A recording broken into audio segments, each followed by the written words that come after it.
जो आज स्टार्ट करते हैं हम लोग कैपेसिटेंस का लेक्चर नंबर 3 और इसमें हम लोग पढ़ेंगे कॉम्बिनेशन ऑफ द कैपेसिटर्स। अगर हम बात करें जे मेंस के पॉइंट ऑफ व्यू से तो ये कह सकते हैं कि इससे रिलेटेड न्यूमेरिकल आ सकते हैं। और दूसरी चीज आते हैं बेटा, अगर कॉम्बिनेशन का हम लोग यूज करके चार्ज को निकाले अक्रॉस द कैपेसिटर, पोटेंशियल निकाले अक्रॉस द कैपेसिटर या potential energy across the capacitor निकाले तो इससे रिलेटेड न्यूमेरिकल तो आते ही है। तो अब कॉम्बिनेशन ऑफ द कैपेसिटर बेटा बात कर रहे हैं तो ये जो कॉम्बिनेशन होता है ये दो तरीके का कॉम्बिनेशन होता है। एक होता है series combination and second is known as parallel combination. दो तरीके का कॉम्बिनेशन होता है। पहला बेटा कौन सा है? Series combination and second is parallel combination. एक सीरीज कॉम्बिनेशन होगा, दूसरा पैरेलल कॉम्बिनेशन होगा। तो सबसे पहले हम लोग बच्चे बात कर लेंगे सीरीज कॉम्बिनेशन की कि सीरीज कॉम्बिनेशन एक्चुअल में है क्या। ठीक है, तो बात करते हैं बालक सीरीज कॉम्बिनेशन की। सीरीज कॉम्बिनेशन, अब अगर सीरीज कॉम्बिनेशन की बात करें तो सीरीज कॉम्बिनेशन बेटा जो कैपेसिटर्स होते हैं वो एंड टू एंड जुड़े होंगे। कैसे जुड़े होंगे? End to end. जैसे एक कैपेसिटर ये जुड़ा हुआ है, उसके साथ दूसरा कैपेसिटर ये जुड़ा हुआ है, उसके साथ तीसरा कैपेसिटर इस तरीके से जुड़ा हुआ है। तो इस तरीके से जो एंड टू एंड अगर कैपेसिटर जुड़े होंगे that combination is called the series combination. इस कॉम्बिनेशन को अपन लोग नाम देते हैं बेटा सीरीज कॉम्बिनेशन। मैंने मान लिया ये जो कैपेसिटर है इसका कैपेसिटेंस C1 है, इसका कैपेसिटेंस C2 है और इसका कैपेसिटेंस तो बच्चे C3 है। यानी सीरीज कॉम्बिनेशन का मतलब है when capacitors are connected, when capacitors are connected end to end, connected end to end, then the combination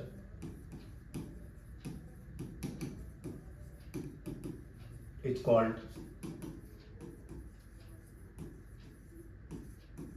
series combination.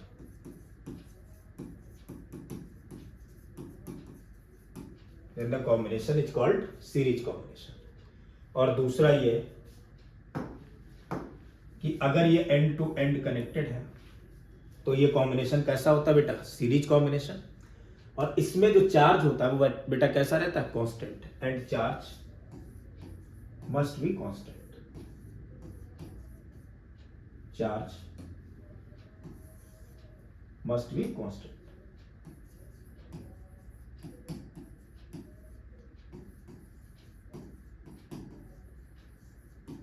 Charge must be constant. तो कोई कॉम्बिनेशन ऐसा जिसमें कैपेसिटर सीरीज में कनेक्टेड होते हैं that combination is called the series combination. और इसमें charge कैसा होता है बेटा? कांस्टेंट होता है। ठीक है, अब समझो मैंने क्या काम किया।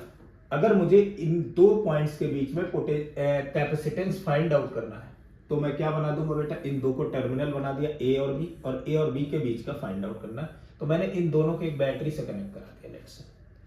and potential difference between these two terminals of the battery is V।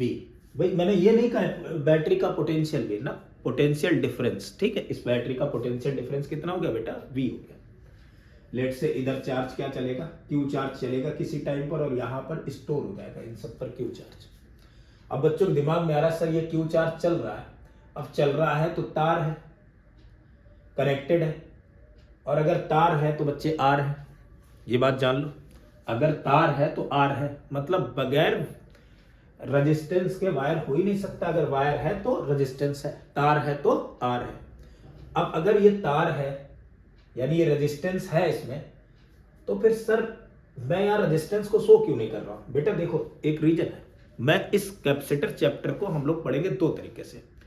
अभी जो पढ़ेंगे वो हम पढ़ेंगे capacitor in steady state, and next type का जो होगा वो आरसी सर्किट होगा और charging discharging of the capacitor उसमें हम लोग पढ़ेंगे। ठीक है, तो अभी तो हम लोग क्या पढ़ेंगे बेटा? कैपेसिटर इन स्टेडी स्टेट। कैपेसिटर इन स्टेडी स्टेट का मतलब ये हुआ बालक, समझ लो पहले कि अगर यहां तार है तो बेटा जरूरी बात है कि आर है। तो मैंने लेट से मान लिया कोई रेजिस्टेंस है, यहां पर आर है, और रेजिस्टेंस का जो रोल होता है वो क्या होता है बेटा? वो एनर्जी को लॉस किया करता है in the form of heat, heat की फॉर्म में एनर्जी को लॉस करेगा, और एनर्जी का लॉस करेगा, रेजिस्टेंस बीच में आ रहा है तो इसका मतलब ये तो पोटेंशियल ड्रॉप भी करेगा। तो रेजिस्टेंस का रोल है कि ये पोटेंशियल ड्रॉप करेगा। अब समझो, पहले अगर मान लो इधर से कोई चार्ज फ्लो किया तो rate of flow of charge is called current, और करंट पहुंची तो इसने कुछ एनर्जी का लॉस कर दिया। शुरुआत में एनर्जी का लॉस कर रहा है बेटा, एनर्जी क्या होगी बेटा, I square R into D T. तो इनिशियली एनर्जी का लॉस कर रहा है वाला। अब इनिशियली मैंने कहा कि जब जैसे ही इसे बैटरी से कनेक्ट किया, मैंने इन कैपेसिटर्स को बैटरी से कनेक्ट किया, तो यहां का तो पोटेंशियल बच्चे जीरो है। अभी तो ये चार्ज है नहीं, कैपेसिटर कैसा है, अभी अनचार्ज कैपेसिटर है, और चार्ज इधर से जाना चालू हो रहा है। जब इस प्लेट पर चार्ज पहुंचेगा तो यहां का पोटेंशियल बढ़ेगा कुछ, लेट से बी डैश, कुछ इसका पोटेंशियल बढ़ गया।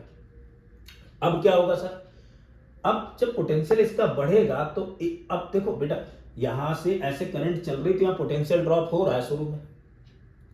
क्यों ड्रॉप हो रहा है, क्योंकि इस पॉइंट का पोटेंशियल अगर मैं लेट करूं V1 है और यहां का V डैश है, तो पोटेंशियल ड्रॉप तो शुरू हो रहा है। पहले 0 था, फिर V डैश हुआ। अब भाई यहां V1 था तो यहां V1 होना चाहिए अगर ड्रॉप नहीं हो रहा था, तो यहां ड्रॉप हुआ है तभी तो यहां पर पोटेंशियल 0 था। फिर धीरे धीरे बढ़ना चालू हुआ, बढ़ना चालू हुआ, बढ़ना चालू हुआ, बढ़ना चालू हुआ। एक टाइम ऐसा आया जब इधर का पोटेंशियल भी V1 है और यहां का भी पोटेंशियल V1 ही हो गया। इसका मतलब इनके और इनके बीच में कोई भी ड्रॉप पोटेंशियल का नहीं हुआ, कोई डिफरेंस तो आया ही नहीं। इसका मतलब कोई ड्रॉप नहीं हुआ, और ड्रॉप कराने का काम किसका था, रेजिस्टेंस का काम था।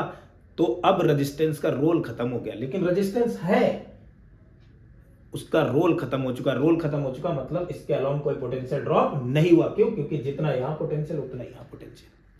ऐसी स्टेट जो होती उसे हम लोग क्या कहते हैं बेटा, स्टेडी स्टेट। ये स्टेट इनफाइनाइट टाइम के बाद में आती।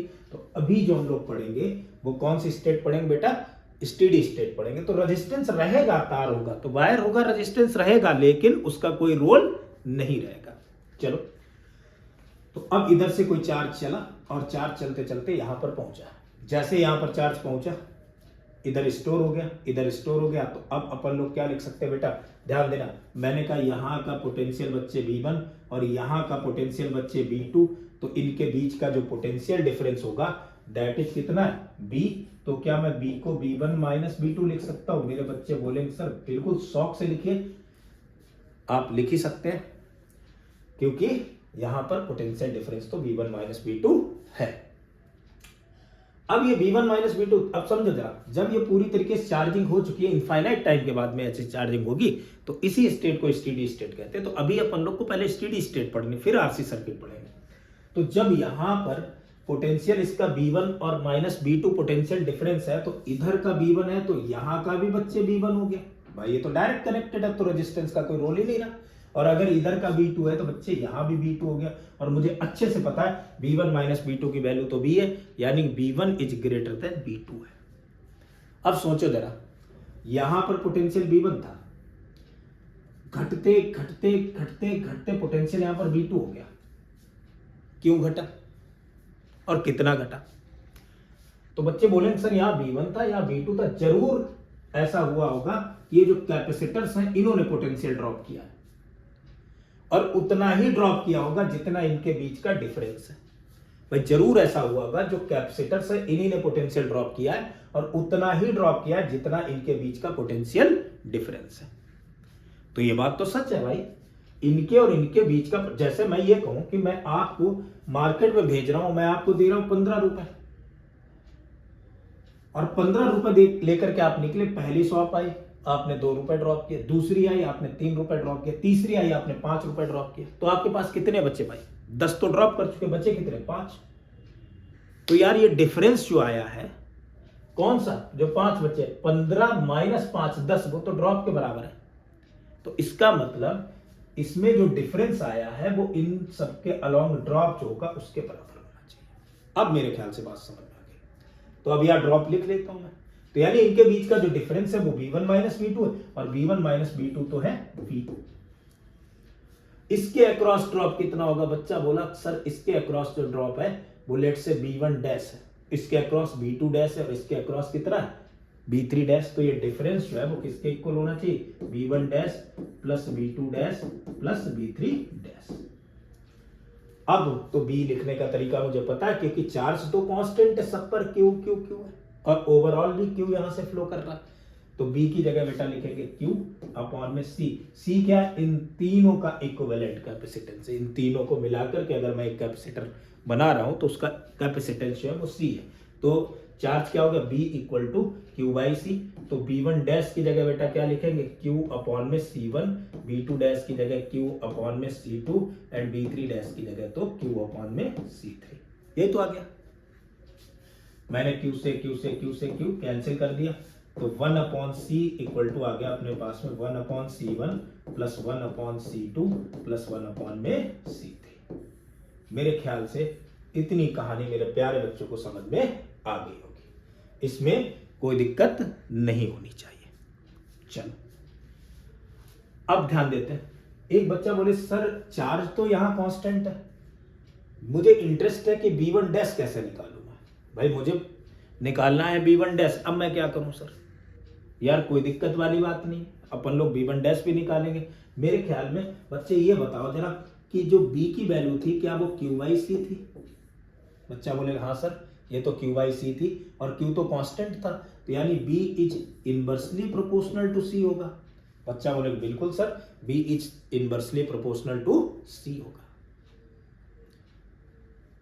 अब मुझे निकालना है चार्ज, तो क्या मैं ऐसे लिख सकता हूं सर, मुझे अगर B1 डैश निकालना है तो उसकी जगह क्या मैं 1 अपॉन C1 अपॉन में टोटल पोटेंशियल, वो total capacitance into total potential लिख दूं तो काम बन जाएगा। ऐसे अगर B2 डैश निकालना है तो मैं क्या लिख दूंगा बेटा, B2 डैश निकालना है तो 1 अपॉन C2 अपॉन में 1 upon C into total potential. इस तरीके से अपन लोग पोटेंशियल कैलकुलेट कर ले जाएंगे। वैसे भी ये रेसिप्रोकल वाला रेशियो है भाई, अगर हम लोग देखेंगे जाकर के 6, 7, 8 क्लास में पढ़ चुके थे कि 15 दिनों में एक मजदूर 10 मजदूर इतना काम करते हैं, तो उसी काम को 15 मजदूर कितने दिनों में करेंगे।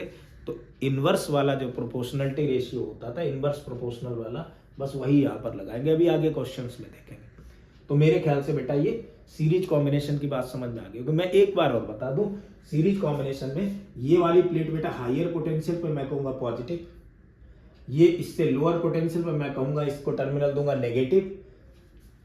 अब ये इसके रेस्पेक्ट में हायर पोटेंशियल पे यानी पॉजिटिव दूंगा, इसके रेस्पेक्ट में नेगेटिव, ये पॉजिटिव और ये नेगेटिव। तो एक के नेगेटिव दूसरे के पॉजिटिव से जुड़ा हो, एक प्लेट का नेगेटिव दूसरी प्लेट के पॉजिटिव से जुड़ा हो, एक कैपेसिटर की प्लेट का पॉजिटिव प्लेट दूसरे की नेगेटिव से कनेक्टेड हो, तो ऐसे कॉम्बिनेशन को हम लोग कहते हैं सीरीज कॉम्बिनेशन। तो ये वाला जो कॉम्बिनेशन हुआ बच्चे वो कौन सा हो गया, सीरीज कॉम्बिनेशन हो गया। चलो आगे बढ़ते हैं, next is the parallel combination. तो बेटा नेक्स्ट बात करते हैं अपन लोग पैरेलल कॉम्बिनेशन की। और पैरेलल कॉम्बिनेशन क्या होता है, जब एक कैपेसिटर की पॉजिटिव प्लेट दूसरे कैपेसिटर की नेगेटिव प्लेट से जुड़ी हो, वो एक की पॉजिटिव प्लेट दूसरे की पॉजिटिव से जुड़ी हो और नेगेटिव दूसरे की नेगेटिव से जुड़ी हो, ऐसे कॉम्बिनेशन को हम लोग नाम देते हैं पैरेलल कॉम्बिनेशन। और ये डायरेक्ट बेटा बैटरी के भी टर्मिनल से जुड़ी होगी। मैं बैटरी के पॉजिटिव और नेगेटिव, देखो नेगेटिव डायरेक्ट इससे जुड़ा है और पॉजिटिव डायरेक्ट पॉजिटिव से जुड़ा है। अब समझो इस पॉजिटिव और ये नेगेटिव के बीच का पोटेंशियल डिफरेंस B है, तो यहां का भी बेटा B होगा। इस पॉजिटिव और नेगेटिव के बीच का पोटेंशियल डिफरेंस B है, तो यहां का भी B होगा, और इसके बीच का भी B है तो यहां का भी B होगा। मतलब पैरेलल कॉम्बिनेशन में पोटेंशियल जो होगा, पोटेंशियल ड्रॉप जो होगा वो इक्वल होगा, वही पूरे का होगा। यानी यहां मैं लिख सकता हूं पोटेंशियल ड्रॉप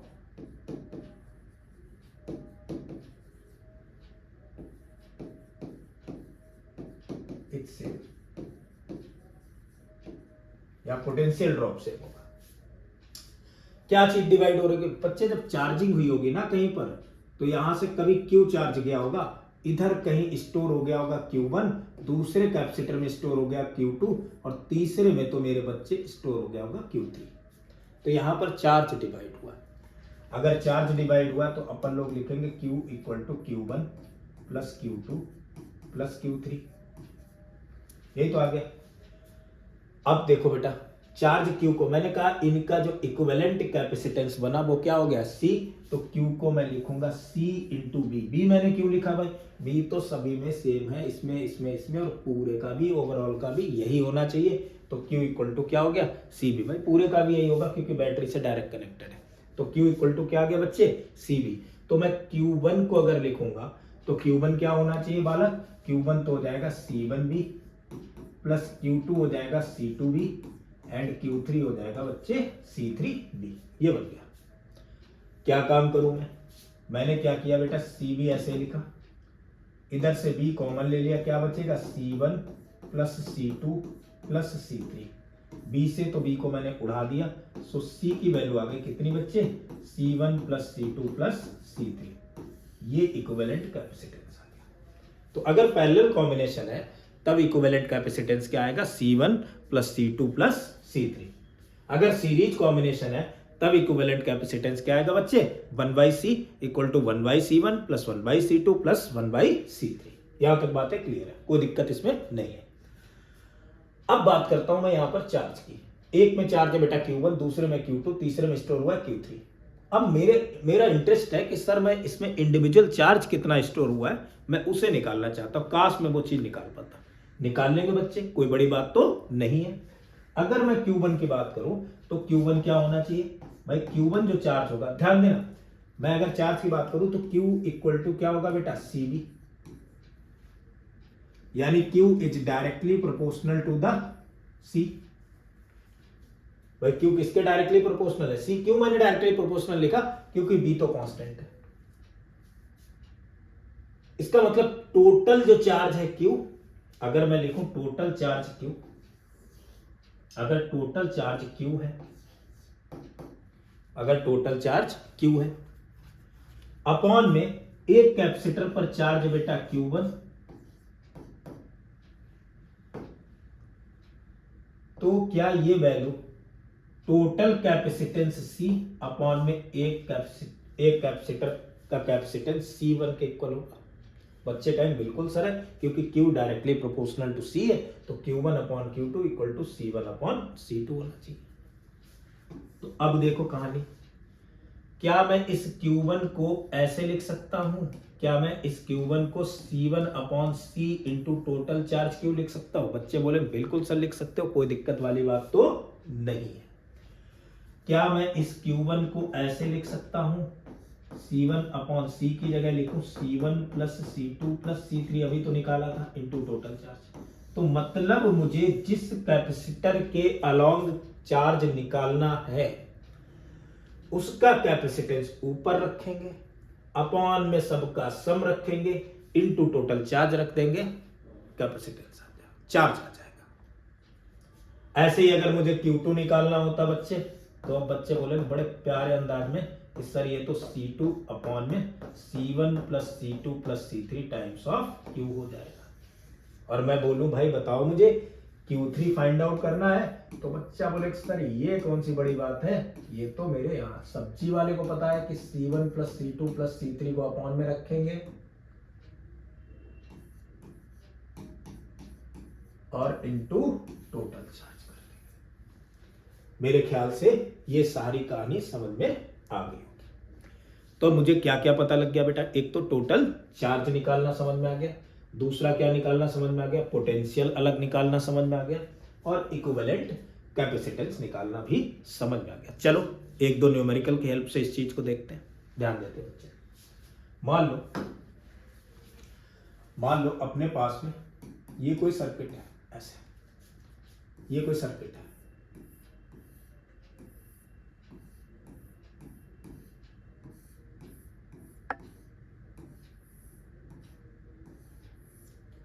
ये कोई सर्किट है,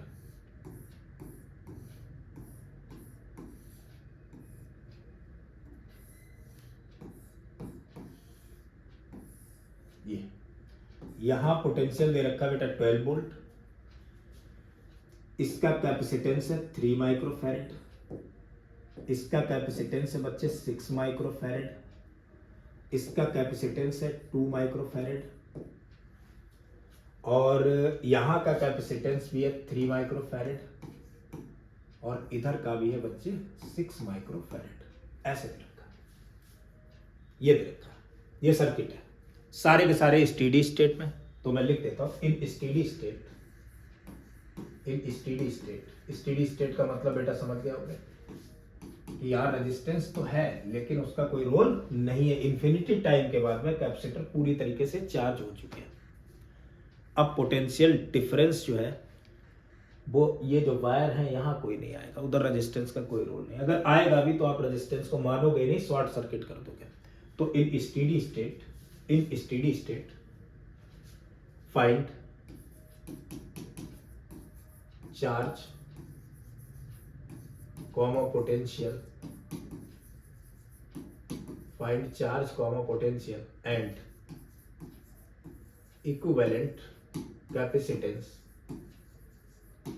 and equivalent capacitance of and equivalent capacitance। Charge भी निकालना है, पोटेंशियल भी निकालना है। Charge and potential across each capacitor लिख लेते हैं, अक्रॉस ईच कैपेसिटर।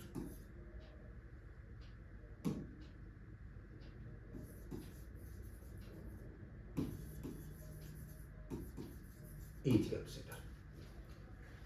चलो बच्चे देखो, अपने पास में इसे निकालने के दो तरीके हैं। पहला तरीका ये कि मैं पूरे का इक्विवेलेंट कैपेसिटेंस निकालूं और पोटेंशियल दे रखा उससे चार्ज निकालूं, फिर मैं चार्ज को डिवाइड कर लूं। पहला तरीका।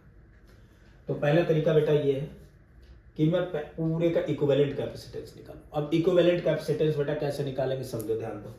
इक्विवेलेंट कैपेसिटेंस निकालने का तरीका ये है बच्चे कि मान लो ये 3 और 6 किस में है बच्चे, पैरेलल में। तो इनका जो कॉम्बिनेशन आएगा वो कितना आ जाएगा, 3 + 6 कितना हो गया बेटा, 9 माइक्रोफैरेड। पहली बात। फिर 9 और 2 एक दूसरे के साथ में किस में है बेटा, सीरीज में। भाई ये 2 और ये पूरा 3 और 6 का जो कॉम्बिनेशन बनेगा ये एक दूसरे के साथ में किस में होंगे बच्चे, ये तो एक दूसरे के साथ में सीरीज में होंगे। तो ये एक दूसरे के साथ में सीरीज में है। अब इनका जो कॉम्बिनेशन आएगा, बच्चे बोलेंगे सर ये तो जब सीरीज कॉम्बिनेशन होता तो 1/C1 + 1/C2 लिखता था। सो 1/C = 1/C1 मतलब 1/2 + 1/9। इसे अगर सॉल्व करेंगे तो C की वैल्यू कितनी आ जाएगी बेटा, 2 × 9/2 + 9 11, दैट इज 18/11। अब सोचो 3 और 6 भी किसमें है, सीरीज में। अगर 3 और 6 दोनों सीरीज में तो इनका इक्विवेलेंट क्या आएगा, बच्चे बोलेंगे सर ये भी तो आ जाएगा 3 × 6/3 + 6 यानी 2 माइक्रोफैरेड। अब ये पूरा 2 माइक्रोफैरेड, ये 18/11 दोनों कैसे हो गए, पैरेलल में। तब जो इक्विवेलेंट कैपेसिटेंस आएगा वो आ जाएगा अपने पास में कितना, पैरेलल में तो सीधे सीधे जोड़ देते हैं, यानी 18/11 + 2 माइक्रोफैरेड कितना बना बेटा, 22 and 18 दैट इज द 40/11। ये आ गया C इक्विवेलेंट, इतने माइक्रोफैरेड। अब टोटल चार्ज निकाल लेते हैं। टोटल चार्ज बेटा क्या होगा, Q = CB। C की वैल्यू है 40/11 इंटू B की वैल्यू कितनी, 12 वोल्ट। यानी टोटल चार्ज आ गया बच्चे अपने पास में कितना आ गया बालक, टोटल चार्ज तो आ गया कितना, 40/11 इंटू 12 मीन्स मैं लिख सकता हूं 12 4 जा 48 यानी 480/11 माइक्रो कूलम। अब ये 480/11 ये डिवाइड होगा बच्चे इसमें और इसमें। यहां है 2 माइक्रोफैरेड और यहां कितना है बच्चे, 18/11 माइक्रोफैरेड। तो 2 माइक्रोफैरेड में कितना चार्ज जाएगा वो मुझे कैलकुलेट करना। मैंने बताया था अभी बच्चे, क्या बताया था, मैंने बोला था कि जो 2 माइक्रोफैरेड में चार्ज जाएगा वो कितना होगा बच्चे, वो मैंने लेट कर लिया Q1 जा रहा है। और वो कितना होगा, पहले 2 रखेंगे अपॉन में टोटल रखेंगे। टोटल कितना है बच्चे, 40/11 इंटू 12 इंटू अपन लोग टोटल चार्ज रखेंगे दैट इज 480/11। यही तो बना भाई। पहले क्या रखेंगे, पहले दो, सॉरी यहां 12 ऐसे ही रहेगा। पहले 2 रखेंगे अपॉन में दो वाले में निकालना है 2 माइक्रोफैरेड, फिर टोटल इसका equivalent capacitance 40/11 into total charge. 11 से तो 11 मारा, 0 से इस 0 को मारा, 4 से इसको मारा, 12 टाइम्स क्या, तो चार्ज तो आ गया 24 माइक्रो कूलम। यानी इस ब्रांच में चार्ज जा रहा बच्चे 24 माइक्रो कूलम। तो इस ब्रांच में कितना जाना चाहिए? बच्चे बोलेंगे सर इस ब्रांच में भी मैं तो निकाल ले जाऊंगा, मुझे कोई दिक्कत नहीं, क्योंकि टोटल चार्ज यहां से निकला था 480/11, इधर चला गया 24, मैं इससे 24 को माइनस कर दूंगा, ये वाला आ जाएगा। तो कर देते हैं माइनस, कितना आएगा बच्चे? वो आ जाएगा अपने पास में, ध्यान देना कितना आ जाएगा, माइनस कर देता हूं, कितना बनेगा 480/11 minus 24, then 480 minus 12 into 22 upon में 11। तो 12 इंटू 22 क्या होगा बेटा? 22 इंटू 12। अगर इसे सॉल्व करेंगे 2 2 जा 4, 2 2 जा 4, 2 एंड 2, 4 6 2 264, यानी 480 माइनस 264। 480 minus 264 is what? क्या आएगा बेटा? 480 माइनस 264, यानी बच जाएगा अपने पास में 6, इधर बचेगा 1 और इधर क्या बचेगा बच्चे? इधर बचेगा 2, यानी 216 अपॉन में 11। तो इस ब्रांच में जो चार्ज आ गया वो कितना आ गया? 216 अपॉन में 11। अब चार्ज तो आ गया यहाँ पर, तो इसके अक्रॉस भी उतना ही होगा, इसके अक्रॉस भी उतना ही होगा, क्योंकि दोनों किसमें? सीरीज कॉम्बिनेशन में। तो यहाँ चार्ज हो गया 24 माइक्रो कूलम और इधर भी कितना हो गया बच्चे? 24 माइक्रो कूलम। कोई दिक्कत वाली बात तो नहीं। अभी मैं इसका शॉर्ट तरीका बताऊंगा, ये तो मैंने ऐसे ही बता दिया जिससे पता लग जाए बेटा, थोड़ी फील आए। तो यहाँ 24 माइक्रो कूलम, तो इधर भी कितना हो गया? 24 माइक्रो कूलम। अब इसके अक्रॉस पोटेंशियल बताओ यार, बता लेंगे पोटेंशियल इसके अक्रॉस कैसा होगा? चार्ज पता है B इक्वल टू क्या होता है बच्चे? Q/C। Q/C अगर करोगे तो 24 अपॉन में 6 बच्चे कितना होगा? 4 वोल्ट। तो इसके अक्रॉस आ गया 4 वोल्ट, और इसके अक्रॉस कितना आ जाएगा? 24 अपॉन 3 कितना हो जाएगा? 8 वोल्ट होना भी चाहिए बेटा। टोटल 12 था, इधर 4 आया तो इधर तो 8 हो गई होगा। अब यहां पूछा गया, यहां तो चार्ज यही जा रहा है, तो इसके अक्रॉस पोटेंशियल कितना आएगा बच्चे? Q/C, यानी Q/C 216 अपॉन में 11 इंटू 2, तो कितना बचेगा बेटा? 108 अपॉन 11। ये पोटेंशियल आ गया। चार्ज तो 216/11। अब ये जो चार्ज है वो इन दो ब्रांच में डिवाइड होगा। फिर से वही कहानी, अगर चार्ज यहां डिवाइड हुआ है तो 3 और 6 में कितना जाएगा? तो देखो बच्चे 216 जो है उसके 3 पार्ट करो और 2 पार्ट दे दो किसे? इसे, जिसके पास ज्यादा कैपेसिटेंस, और 1 पार्ट इसे दे दो। अब तो कहानी समझ में आ गई होगी ना बच्चे क्या करना है? यानी कि 216 इंटू 2 432 अपॉन में 33 6 माइक्रोफैरेड में जाएगा, और 216 अपॉन 33 वो किस में जाएगा? दूसरे में जाएगा। बस यहां तक की कहानी थी और कुछ नहीं था। अब इसी को दूसरे तरीके से बच्चे करते हैं। देखो दूसरा तरीका क्या हो सकता है, ध्यान देना।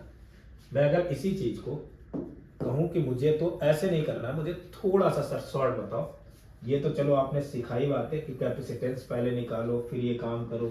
अगर कुछ क्वेश्चंस आ जाते हैं जिनमें थोड़ा सा लेंथी तरीका होगा तो कैपेसिटेंस निकाल के काम करेंगे, अदरवाइज कुछ और भी तरीके अपने पास में जिनको अपन लोग थोड़े से शॉर्ट तरीके से कर सकते हैं। कैसे करेंगे बच्चे?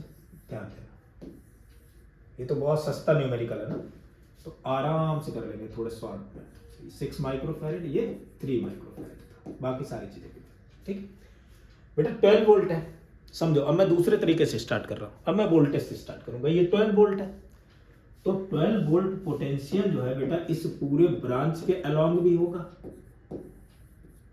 और इस पूरे ब्रांच के अलोंग भी होगा। क्यों भाई? दोनों ब्रांच जो है, ये ब्रांच और ये ब्रांच पैरेलल में, और पैरेलल मैंने कहा था पोटेंशियल सेम रहता है, तो पूरे दोनों में क्या हो गया? 12 और 12 हो गया। ठीक है, कितना हो गया? 12 वोल्ट और 12 वोल्ट। अब ध्यान देना, ये 3 माइक्रोफैरेड है और ये 6 माइक्रोफैरेड है। बात सुनते जाना ध्यान से।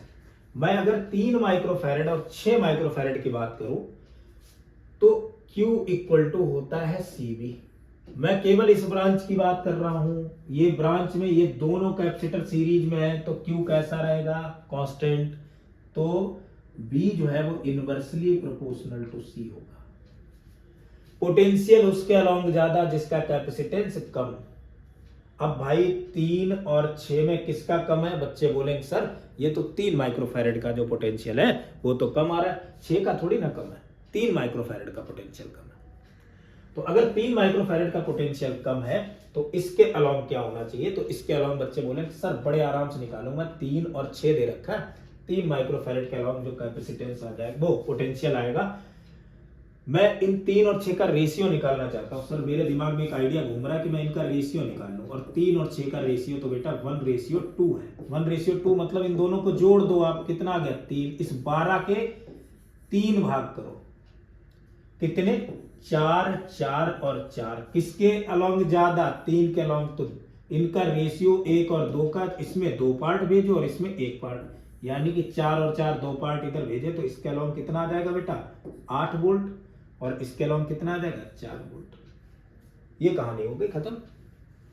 अब अगर यहां पर 8 वोल्ट है तो चार्ज कितना यहां पर चल रहा होगा? 8 3 जा 24, Q इक्वल टू C भी होता है, तो यहां पर 24 माइक्रोकूलम।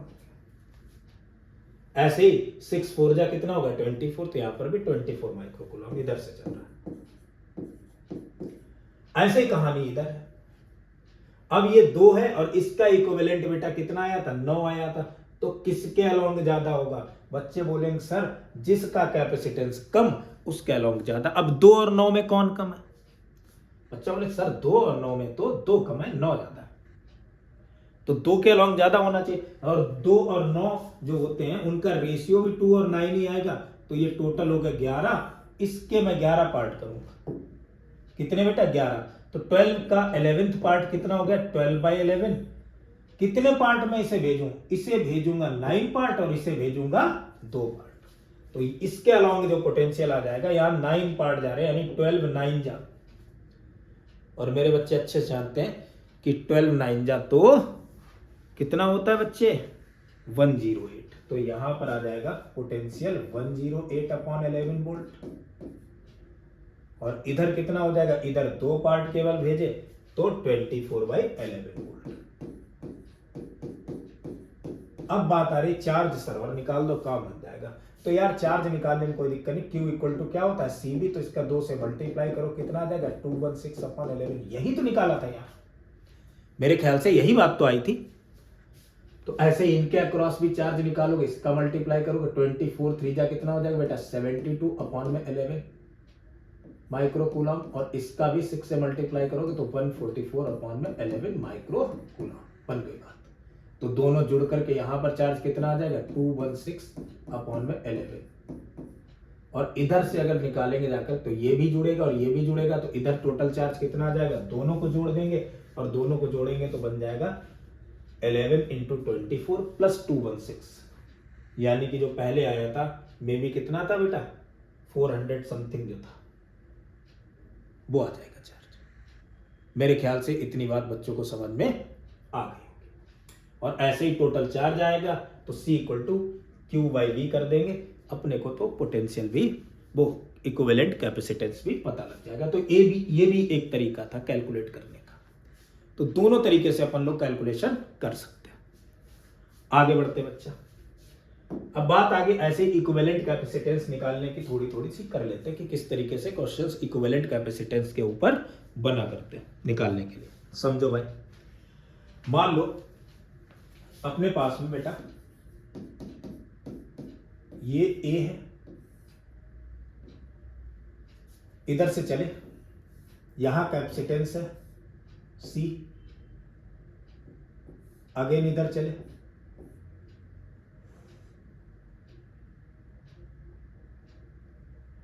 या 2C, यहां है C,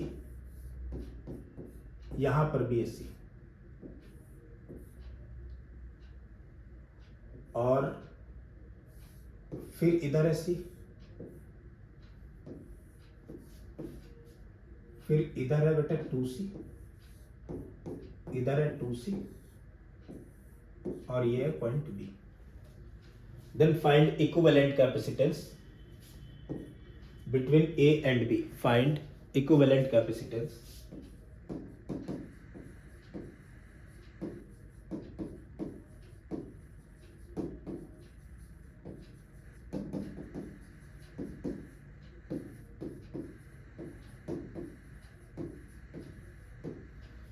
between A and B.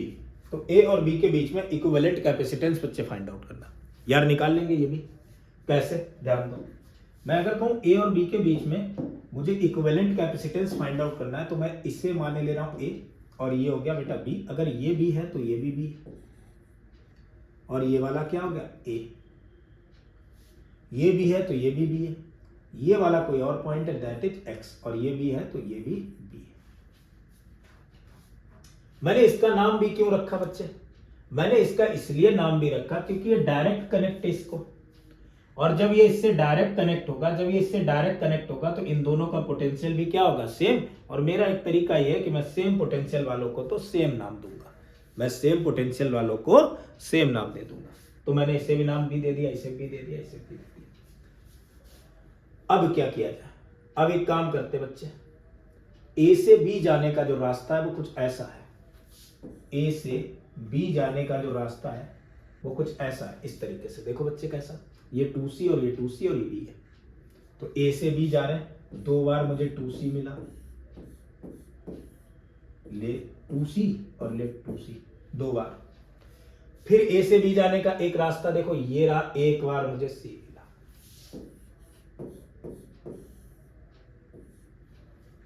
फिर ए से बी जाने का रास्ता गड़बड़ हो गया, बीच में x मिल गया, डायरेक्ट c पर नहीं पहुंचे। यहाँ 2c था, 2c के बाद में क्या आ गया x, 2c था, 2c के बाद में क्या आ गया x आ गया। लेकिन x के बाद में फिर b मिला और फिर b मिला, तो इस x के बाद में एक मिला c और एक और c ऐसे। अब अगर इनका इक्विवेलेंट कैपेसिटेंस फाइंड आउट करना है बच्चे तो निकाल ले जाएंगे। क्या होना चाहिए समझो बेटा, c और c का कितना हो जाएगा 2c। भाई डायग्राम तो यही बनेगा, ये 2c, ये 2c, ये हो गया c और ये हो गया 2c। c और c का कितना आ जाएगा 2c। अब ये 2c और ये 2c बेटा क्या बनाएंगे, 2c और 2c सीरीज कॉम्बिनेशन में, तो 1/2c बेटा c इक्विवेलेंट इनका क्या होगा सीरीज में, 1/2c plus 1/2c that is 2/2c। 2 से 2 कैंसिल, तो 1/c equal to 1/c equivalent equal to 1/c। तो c इक्विवेलेंट की वैल्यू कितनी आ गई c। तो इतना ध्यान रखना है, 2c और 2c क्या बना लेंगे बेटा c, यानी ये बन गया अपने पास में c। उसके बाद 2c और 2c का कॉम्बिनेशन क्या बना लेगा बेटा c, और उसके बाद अगेन 2c और 2c का कॉम्बिनेशन क्या बना लेगा c। अब ये तीनों किस में आ गए बच्चे, ये तो पैरेलल में आ गए। तब जो c इक्विवेलेंट आएगा बेटा पैरेलल में, तो c1 plus c2 plus c3 यानी c plus c plus c that is equal to 3 times of c। तो अब c इक्विवेलेंट तो आ गया 3c के बराबर। तो मेरे ख्याल से ये वाली बात बच्चे समझ में आ गई होगी। अब क्या काम करें, ध्यान दो नेक्स्ट। तो अब क्या करेंगे देखो, अब एक और टाइप का मैं न्यूमेरिकल बताता हूं बेटा आपको, एक और टाइप का ध्यान देना। मैंने मान लिया कि इस तरीके से कोई, इस तरीके का कोई कॉम्बिनेशन है ए और बी, इधर बेटा है सी, 3c है, इधर भी है 3c, इधर दे रखा c, फिर 3c, फिर c, 3c,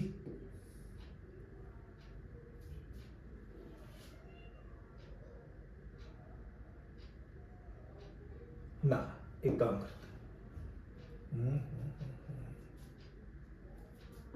इसे 2c कर लेते हैं, ये 2c हो गया, ठीक है, और ये भी 2c है।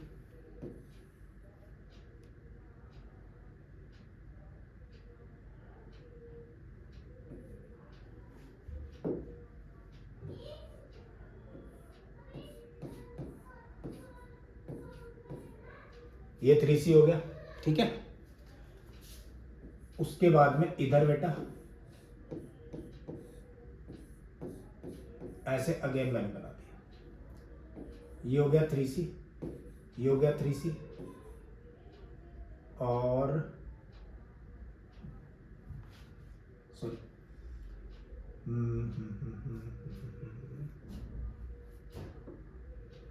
इसे लेट से बच्चे मान लो 18c, इसे भी 18c, इसे भी 18c, थोड़ी सी टिपिकल कैलकुलेशन कर रही हूँ, कोई दिक्कत नहीं। और इसे सॉल्व करना, इक्विवेलेंट कैपेसिटेंस ए और बी के बीच में फाइंड आउट करना है, ठीक है। ऐसी जो प्रॉब्लम्स होती है बेटा, इन प्रॉब्लम्स को अपन लोग नाम देते हैं लेडर प्रॉब्लम्स। क्या नाम देते हैं बच्चे? Ladder problems. ये जो प्रॉब्लम्स हैं that are called the ladder problems. अच्छा, ऐसी प्रॉब्लम्स को इधर से सॉल्व करना है, इन प्रॉब्लम्स को ऐसे पीछे से सॉल्व करेंगे। तो देखो 18c 18c 18c, ये तीनों कैसे हैं बेटा? ये तीनों तो सीरीज कॉम्बिनेशन में, और अगर ये तीनों सीरीज कॉम्बिनेशन में, तो सीरीज कॉम्बिनेशन बेटा 1/c इक्विवेलेंट अगर मैं 3 का निकालूं, 1/c plus 1/c plus 1/c plus 1/c n times करूं, तो क्या हो जाएगा? 1/c इक्विवेलेंट इक्वल टू कितना बच्चा बनेगा? वो तो बन जाएगा सर n टाइम्स कर रहा हूं तो n/c, तो c इक्विवेलेंट तो आ जाएगा अपने पास में c/n। तो 18c क्या हो जाएगा? 18c/3 यानी 6c बनेगा। तो अब अगला जो बनेगा वो कैसा बन जाएगा बच्चे? वो तो ये बन जाएगा a, ये हो गया 3c, ये हो गया 2c, ये हो गया 3c,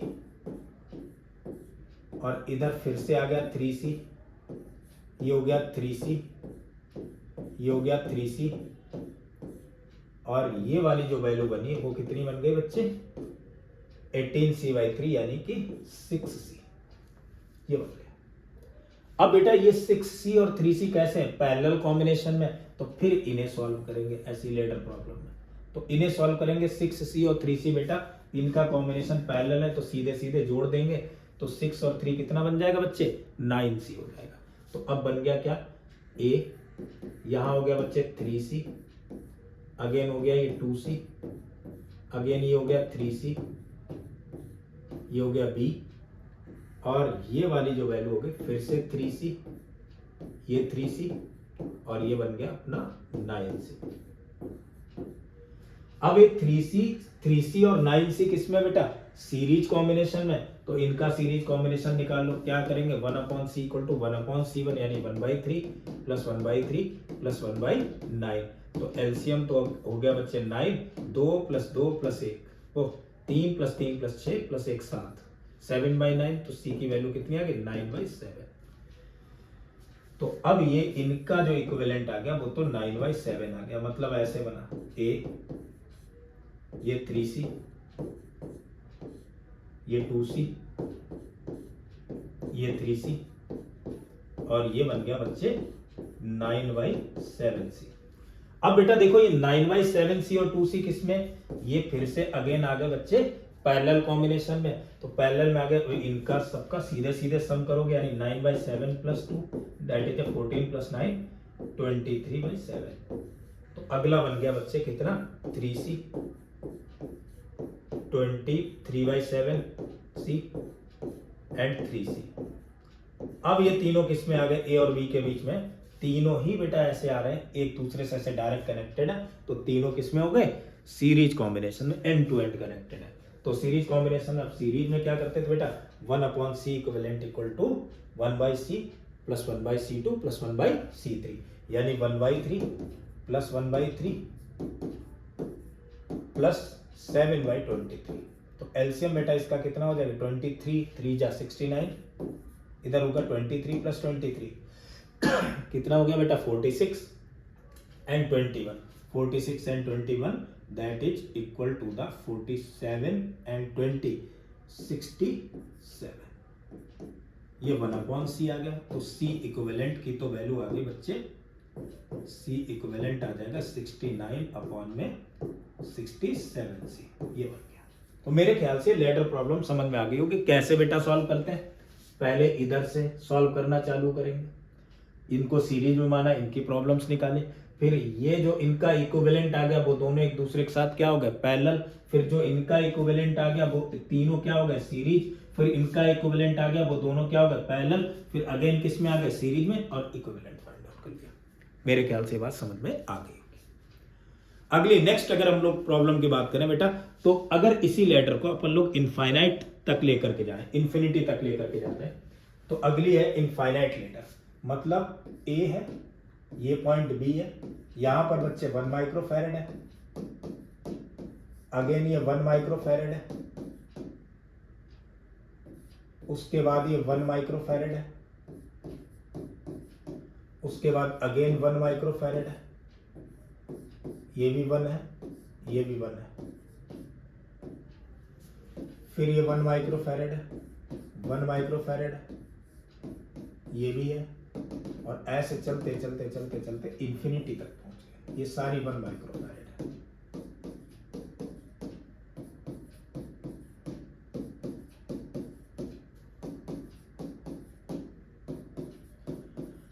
इस टाइप की जो लेटर प्रॉब्लम्स होती हैं, इसे हम लोग कहते हैं बेटा इनफाइनाइट लेटर प्रॉब्लम। ये जो लेटर प्रॉब्लम है that is called the infinite ladder problem. अब इसे कैसे सॉल्व किया गया, तो बच्चे देखो, मुझे फिर से फाइंड आउट करना equivalent capacitance between A and B. C equivalent between A and B, ये फाइंड आउट करना। तो ए और बी के बीच में सी इक्विवेलेंट क्या होगा, समझते बच्चे, ध्यान देना मेरे बच्चों। अगर मैं ए और बी के बीच के सी इक्विवेलेंट की बात करूं, तो मैंने मान लिया कि अगर ये 1 से लेकर के यहां तक ये इनफाइनाइट लेटर है, तो मैं इतने को छुपा लूं और मैं ए पॉइंट को यहां रख दूं, बी पॉइंट को यहां रख दूं, तभी भी तो ऐसी बनी सिमेट्री। यार इसको मत देखो, पीछे इसे मत देखो, केवल ये देखो, यहां ए और यहां बी, ये भी तो वही बनी कि ए के बाद में 1, फिर बी के बाद में 1, फिर अगेन ये 1 आ रहा, फिर ये 1, फिर ये 1, फिर अगेन 1 आएगा, फिर एक 1, फिर एक 1, फिर अगेन 1 आएगा, ऐसे तो बनती चली जा रही है। यार जैसे देखो यहां पर ए और बी के बाद में देखो क्या, ए के बाद में 1, बी के बाद में 1, फिर ये ब्रांच आ गई, फिर ए के बाद 1, बी के, फिर इधर 1, फिर इधर 1, फिर ये ब्रांच है, फिर इधर 1, फिर इधर 1, फिर ये ब्रांच है। ऐसे ही अगर मैं इसको छोड़ दूं, यहां ए और बी रख लूं, तो भी तो ये 1, ये 1, ये ब्रांच आ गई, फिर ये 1, ये 1, ये ब्रांच आ गई। इसका मतलब क्या हुआ, इसका मतलब ये हो गया कि मैं अगर ए और बी के बीच का इक्विवेलेंट कैपेसिटेंस सी लेट करूं, तो यहां से यहां तक का भी क्या होगा, सी होगा। तो मैंने मान लिया equivalent capacitance let, equivalent capacitance, equivalent capacitance between A and B is C. A और बी के बीच का जो इक्विवेलेंट कैपेसिटेंस है बेटा, वो मैंने क्या लेट कर लिया, सी लेट कर लिया। तो अगर ए और बी के बीच का इक्विवेलेंट कैपेसिटेंस सी है, तो इसका मतलब मैं तो यहां से यहां तक का भी सी होना चाहिए। ये भी तो ए और बी मान के चल रहे, वैसे ही तो ब्रांच बन रहे, इन्फिनिटी तक बन रहे बेटा, सिमेट्री रहेगी। तो इसका मतलब क्या हो गया, क्या मैं इसको ऐसे लिख सकता हूं, ए ये 1 माइक्रोफैरेड,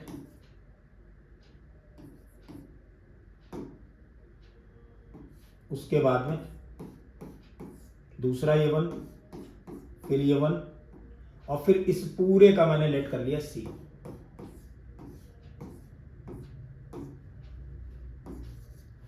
अब ये और ये दोनों किस में है बेटा, पैरेलल कॉम्बिनेशन में। पैरेलल में तो डायरेक्ट ऐड कर देंगे C+1, C1 + C2 होता था ना। तो अगली जो बनी ब्रांच वो क्या बन गई, इधर A, इधर B, इस तरफ आ गए, इस तरफ आ गए, यहां पर है 1 माइक्रोफैरेड, यहां पर भी है 1 माइक्रोफैरेड, और इधर से इधर चले तो ये बन गया बेटा अपना क्या, C+1।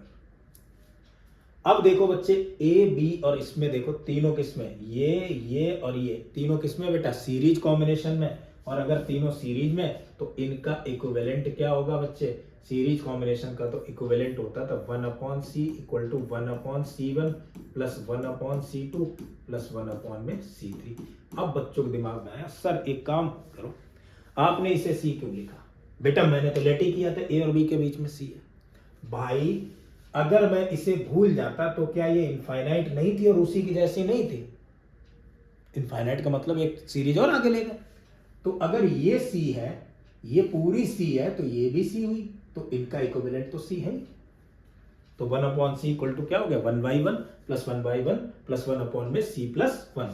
So 1/c equal to 1 plus 1 हो गया 2 अपॉन में C प्लस 1।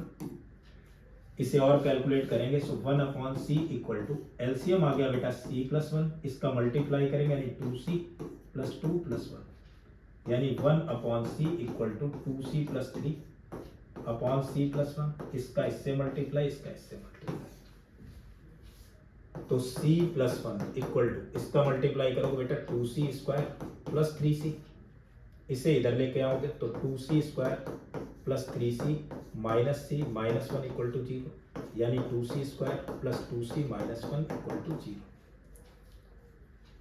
ये बन गई। अब इनका इक्विवेलेंट कैपेसिटेंस निकालना बेटा, ये तो श्रीधराचार्य इक्वेशन से बन जाएगी।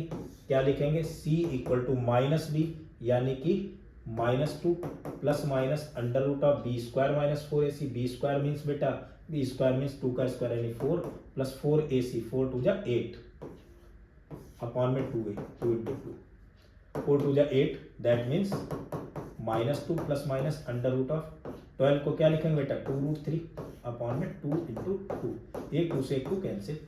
क्या बना बच्चे? C की वैल्यू तो आ गई -1 प्लस √3 अपॉन में 2। मैंने बेटा माइनस क्यों नहीं लिया? क्योंकि कैपेसिटेंस कभी भी नेगेटिव क्वांटिटी नहीं होती है, तो इसका जो C इक्विवेलेंट आ गया वो कितना आ गया बेटा? √3 माइनस 1/2। √3 तो 1 से ज्यादा ही होती है। मेरे ख्याल से ये बात बच्चों को समझ में आ गई होगी। तो अभी बेटा इक्विवेलेंट कैपेसिटेंस निकालने की मैंने केवल और केवल मेथड देखे, सिंपल से कि सीरीज कैसे लगाते, पैरेलल कैसे लगाते, ये सारी चीजें देखी। अभी मैंने कोई इसका प्रॉपर रूल नहीं देखा। तो नेक्स्ट लेक्चर जो बच्चा होगा अपना, उसमें अपन लोग जंक्शन रूल पढ़ेंगे और उस जंक्शन रूल से अपन लोग सीरीज और पैरेलल मेथड किस तरीके से बना दिए जाते हैं। कभी कभी ऐसा होता है कहीं पर मुझे सीरीज दिखता नहीं है या पैरेलल दिखता नहीं, तो हम लोग उसे देखना चालू कर देंगे, तो जंक्शन रूल देखेंगे, उससे अपन लोग सीरीज और पैरेलल देखना समझ जाएंगे। उसके बाद अगेन अपन लोग जंक्शन रूल के बाद बच्चे क्या पढ़ेंगे? जंक्शन रूल के बाद में हम लोग इसी में अच्छे अच्छे न्यूमेरिकल सॉल्व करेंगे और उसके बाद देन केवीएल और केसीएल के बारे में इंफॉर्मेशन लेंगे, उसे पढ़ेंगे, फिर और आगे अपन लोग बढ़ते हुए चले जाएंगे। तब तक के लिए बच्चे धन्यवाद।